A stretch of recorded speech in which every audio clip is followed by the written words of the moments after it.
શિવરાત્રીની વાત નીકળે તો સુરસાગરના સર્વેશ્વર મહાદેવનો પણ ઉલ્લેખ પૂરા દેશની અંદર થાય છે।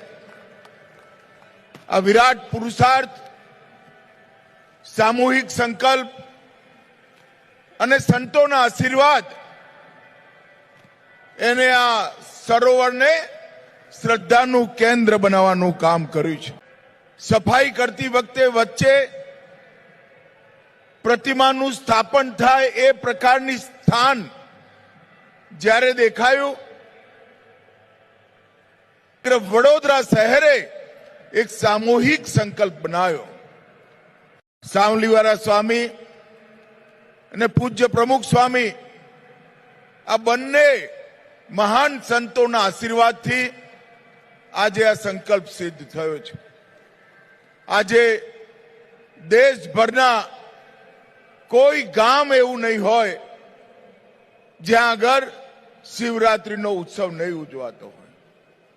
છેલ્લા 11 વર્ષથી સનાતન પરંપરાને આપણા નરેન્દ્રભાઈએ બળ આપવાનું નક્કી કર્યું, ઉજાગર કરવાનું નક્કી કર્યું